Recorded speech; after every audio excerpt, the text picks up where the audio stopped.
Video के अंदर हमने देखा कि हमारे पास मैक्रोस्कोपिक प्रॉपर्टीज थी फॉरवर्ड और रिवर्स रिएक्शन की, ठीक है। और इसके साथ हमने देखा कि हमारे पास डायनामिक इक्विलिब्रियम की मैक्रोस्कोपिक प्रॉपर्टीज क्या थी।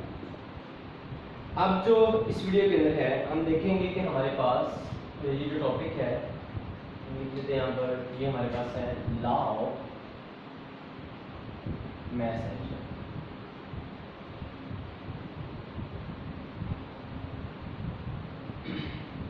Law of mass action, law of mass action ये हमारे पास एक लॉ है, ठीक है। इसको हम देखेंगे कि इस लॉ के अंदर हमने प्रूव क्या करना है। इस लॉ के अंदर बच्चे हमने प्रूव ये करना है कि हम इस लॉ के अंदर ना एक्चुअली बताते हैं कि हमारे पास जो है फॉरवर्ड और रिवर्स रिएक्शन के दरमियान, या हम कह सकते हैं कि हम इसके दरमियान रिलेशनशिप बताते हैं इक्विलिब्रियम कांस्टेंट के दरमियान, ठीक है, और फॉरवर्ड और रिवर्स रिएक्शन के दरमियान, फॉरवर्ड और रिवर्स और इक्विलिब्रियम कांस्टेंट के दरमियान हम इसका रिलेशन बताते हैं, ठीक है। तो लॉ ऑफ मैस एक्शन जो है दो साइंटिस्ट है जिसका नाम था गिलबर्ट एंड वेट, लिख लेते हैं यहाँ पर गिलबर्ट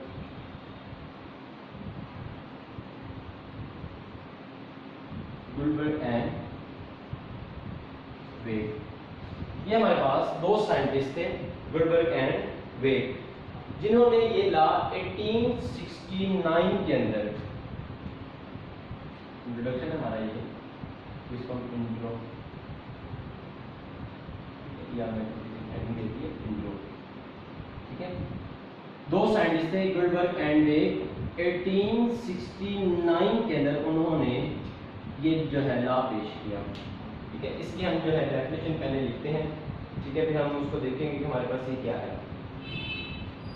डेफिनेशन के अंदर उसका जो डेफिनेशन के दो पार्ट हैं, ठीक है। एक पहले वो कहता है कि हमारे पास फॉरवर्ड रिएक्शन है, बाद में कहता है हमारे पास रिवर्स, यानी कि रिएक्टेंट्स और प्रोडक्ट्स जो है हमारे पास, उसको कहता है, फिर रिएक्टेंट्स को डिस्कस करता है, फिर प्रोडक्ट्स को डिस्कस करता है। तो हम इसको ना ऐसे पॉइंट्स बना के यहाँ पर लिख लेते हैं, ठीक है। डेफिनेशन कैसे है, the rate at which a substance,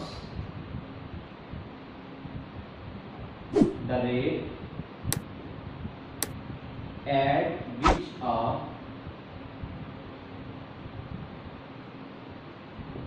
the rate at which a substance reacts is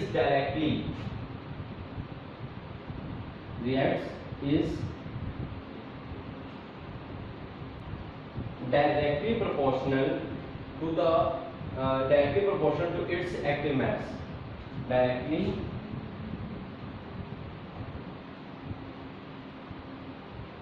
proportional to its active mass, ठीक है। कहता है कि किसी चीज के, किसी शय के, किसी सब्सटेंस के रिएक्ट करने का रेट, अब जो चीज आपस में रिएक्ट कर रही है उनका जो रेट होगा वो उसी के एक्टिव मैस के क्या होगा, डायरेक्टली प्रोपोर्शनल होगा, ठीक है। अब कोई भी चीजें हमारे पास, कोई भी सब्सटेंस जो है हमारे पास गिवन होंगे, ठीक है, तो उनका जो रेट होगा रिएक्ट करने का वो उन्हीं के, जो चीजें रिएक्ट कर रही हैं उन्हीं के एक्टिव मैस के क्या होगा, डायरेक्टली प्रोपोर्शनल होगा, ठीक है। और इसका जो दूसरे हिस्से में, डेफिनेशन के दूसरे हिस्से में वो क्या कहता है, डेफिनेशन के दूसरे से वो कहता है कि the rate of a chemical reaction, the rate of a chemical reaction, the rate of a chemical reaction is directly proportional to the, is directly proportional to the, is directly proportional to the product of the, to the product of the active masses of all the reactant, active masses of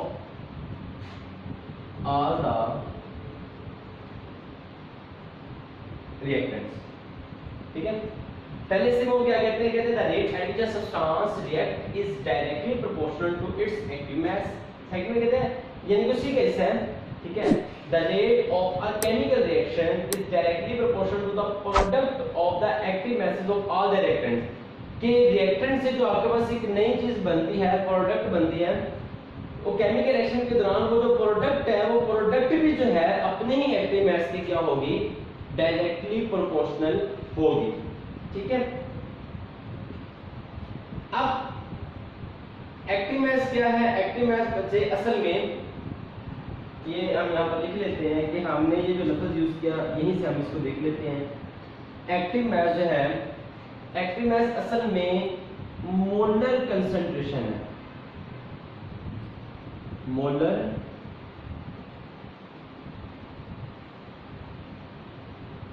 active mass जो है वो क्या है? Molar concentration of किसकी?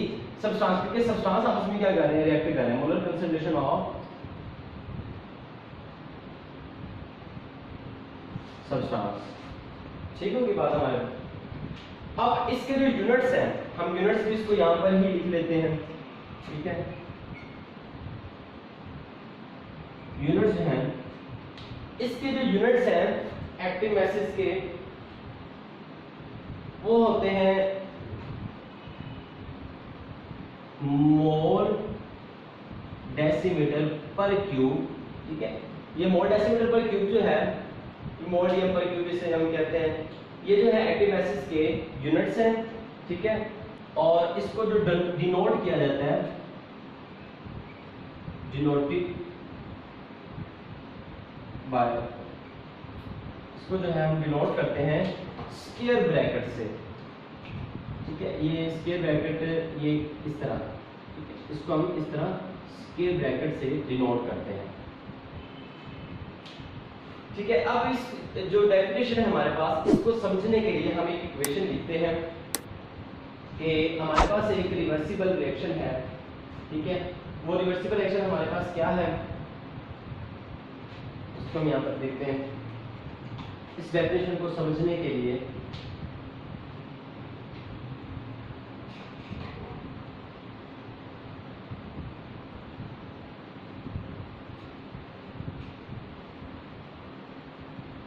ये जो हमारे पास एक रिवर्सिबल रिएक्शन दिया गया है, ठीक है, कंसीडर अ रिवर्सिबल रिएक्शन, यहाँ हम इसको लिख लेते हैं यहाँ पर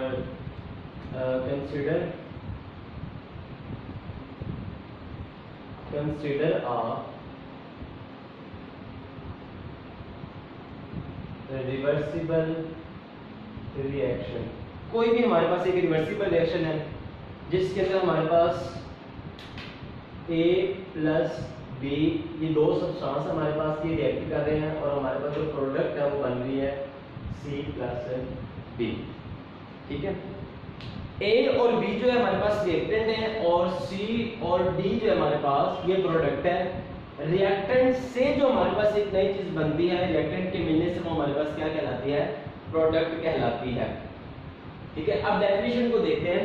डेफिनेशन के अंदर वो कहता है कि the rate at which a substance, ठीक है, जो सब्सटेंस रिएक्ट्स, ठीक है, कि रिएक्ट करने वाले जो सब्सटेंस हैं उनका जो रेट है, ये जो चीजें हैं, ये सब्सटेंस जो A और B जो है, ये सब्सटेंसेस हैं, ये जो हमारे पास रिएक्ट कर रहे हैं, कहते हैं इसका जो रेट है ये इन्हीं के एक्टिव मैसेज के क्या होगा?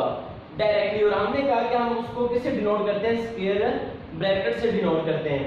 ठीक है, और फिर वो क्या कहते हैं? The rate of a chemical reaction is directly proportional to the product of the active masses of all the reactants. कि रिएक्टेंट से जो हमारे पास प्रोडक्ट्स बने हैं वो भी अपने एक्टिव मैसेज के क्या होंगे? डायरेक्टली प्रोपोर्शनल होंगे। तो इसका मतलब ये हुआ कि हमारे पास A के गिर्द अगर हम स्क्वायर ब्रैकेट लगा दें, B चूंकि ये रिएक्टेंट्स हैं, ठीक है, इनके गिर्द हम क्या लगा रहे हैं?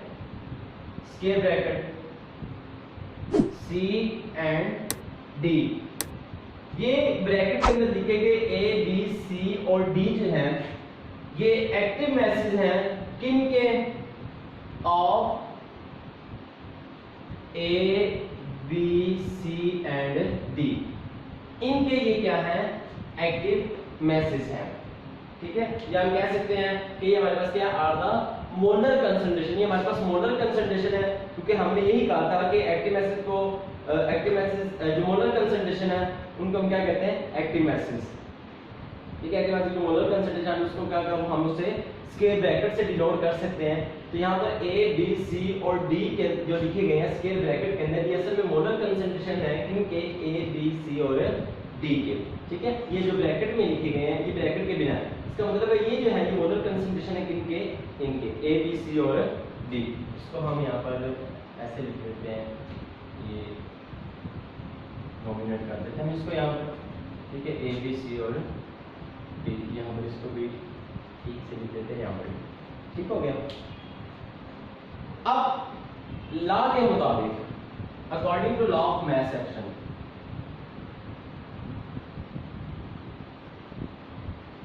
According to law of mass action, ठीक है, इस लॉ के मुताबिक अब पहले इसे इसलिए क्या कहते हैं, the rate at which substance act is directly proportional to its active mass. तो द रेट ऑफ, क्योंकि ये चीजें क्या हो रही हैं इस रिएक्शन के अंदर, ये फॉरवर्ड हो रही हैं और ये क्या हो रही हैं, रिवर्स हो रही हैं। तो हम लिख सकते हैं यहां पर द रेट ऑफ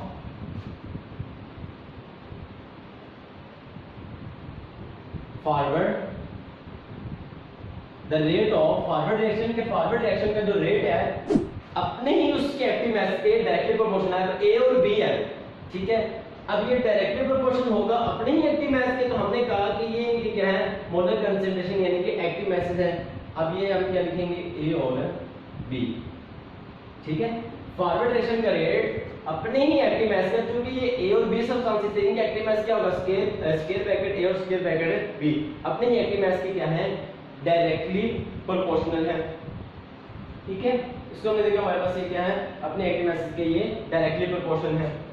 अब आप जानते हैं कि अगर हम प्रोपोर्शनैलिटी का साइन खत्म करें तो कुछ ना कुछ कांस्टेंट आता है।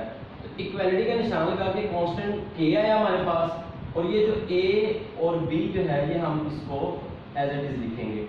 अब चूंकि ये चीज क्या हो रही है हमारे पास, ये ए और बी हमारे पास जो सब्सटेंसेस हैं ये क्या हो रहे हैं, फॉरवर्ड हो रहे हैं, इसके नीचे हम छोटा सा एफ लिख देते हैं। ठीक है, तो ये हमारे पास के एफ जो है ये हमारे पास रेट कांस्टेंट है, ठीक है, फॉरवर्ड डायरेक्शन का। इसी तरह से जिस तरह से हमने ये लिखा है, इस तरह से हम क्या लिख देते हैं दूसरे हिस्से की डेफिनेशन के मुताबिक, the rate of reverse reaction is directly proportional to its all the reactants. यहां पर देखें, directly proportional to its the product of active masses of all the reactants. ये यहां पर हमारे पास क्या है, सी और डी। ठीक होगी बात, ये हमारे पास क्या है, सी और डी। अब यहां पर भी चूंकि रिवर्स हो रहा था, देखिए हमारे पास प्रोपोर्शनैलिटी का साइन खत्म करके इक्वालिटी का निशान आता है और साथ कांस्टेंट आता है के। अब चूंकि ये क्या हो रहा है हमारे पास, रिवर्स हो रहा है, तो हम छोटा सा यहां पर आर लगा देंगे, बाकी हमारे पास ये क्या आ जाएगा, सी और डी। ठीक है, अब हमारे पास ये के एफ और के आर जो है एक्चुअली ये रेट कांस्टेंट है फॉरवर्ड और रिवर्स रिएक्शन में, यहां पर लिख नहीं रहा, लेकिन आप लोगों ने याद रखना है कि के एफ और के आर जो है ये असल में रेट कांस्टेंट है, ठीक है, फॉरवर्ड और रिवर्स रिएक्शन के। अब हम ये भी जानते हैं at equilibrium state,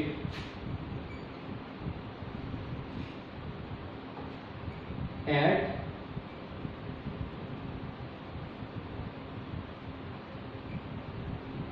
equilibrium state, equilibrium की हालत के अंदर हमारे पास क्या है, the rate of forward reaction and the rate of reverse reaction. ठीक है, इक्विलिब्रियम की हालत के अंदर फॉरवर्ड रिएक्शन का रेट और रिवर्स रिएक्शन का रेट एक दूसरे के बराबर आ जाता है, ठीक है। At equilibrium state the rate of forward reaction is equal to the rate of reverse reaction. अब यहां पर हमारे पास क्या आता है, तो ये एक दूसरे के क्या आ गए हैं, बराबर आ गए हैं कि फॉरवर्ड रिएक्शन का रेट और रिवर्स रिएक्शन का जो रेट है एक दूसरे के बराबर आ गया।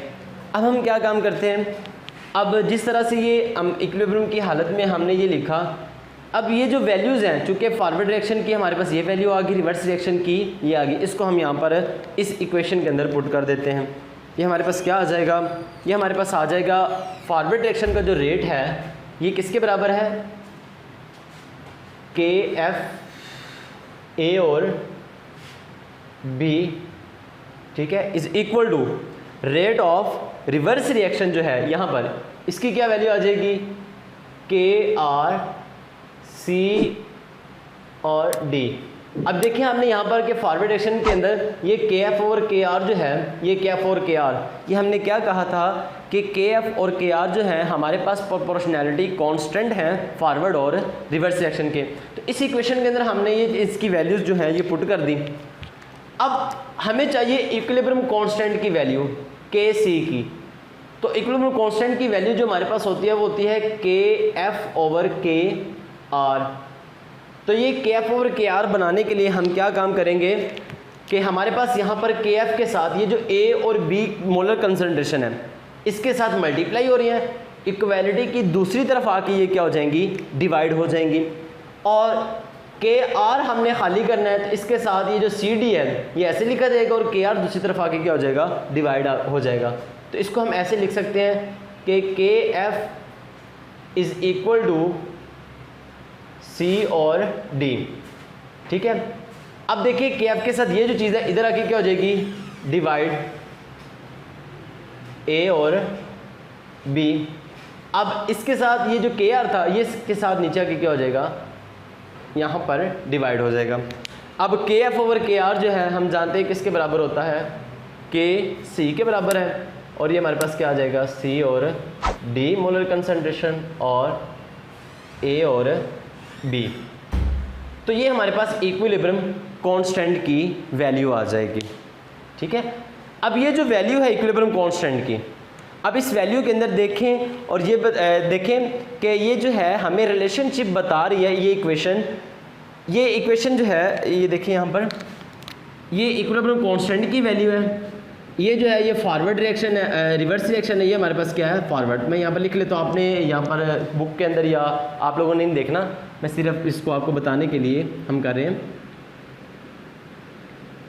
ये हमारे पास क्या हो रहा है, रिवर्स, और ये हमारे पास क्या हो रहा है, फॉरवर्ड, ठीक है।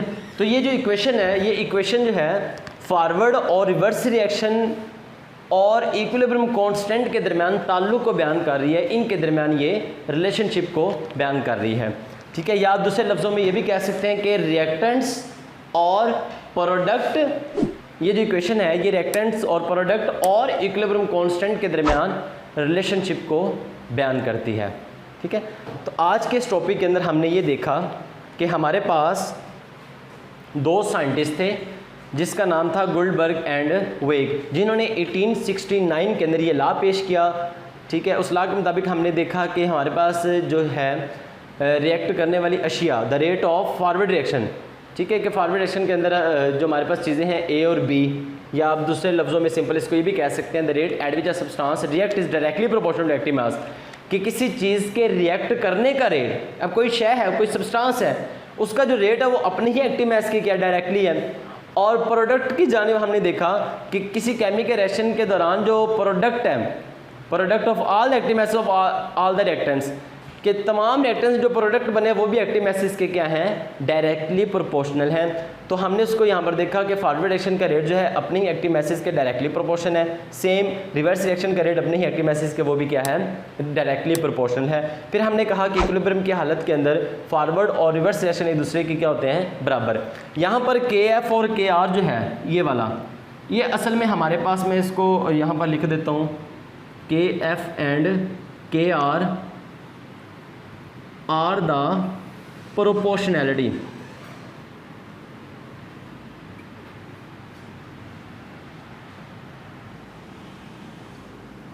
प्रोपोर्शनैलिटी कांस्टेंट, ठीक है। ये वैसे आपको मैं बता रहा हूँ, ये आपके पास क्या है, प्रोपोर्शनैलिटी कांस्टेंट है, ठीक है। तो इक्विलिब्रियम की हालत में फॉरवर्ड डायरेक्शन का रेट और रिवर्स डायरेक्शन का रेट क्या हो जाता है, आपस में बराबर हो जाता है। फिर हमने इस इक्वेशन के अंदर वैल्यूज पुट की और हमारे पास क्या आ गई, इक्विलिब्रियम कांस्टेंट की वैल्यू। और हमने ये कहा कि जो इक्विलिब्रियम कांस्टेंट की वैल्यू है ये फॉरवर्ड और रिवर्स डायरेक्शन और इक्विलिब्रियम कांस्टेंट के दरमियान रिलेशनशिप को बयान करती है, ठीक है। तो बच्चे ये जो आपका टॉपिक था ये था लॉ ऑफ मास एक्शन।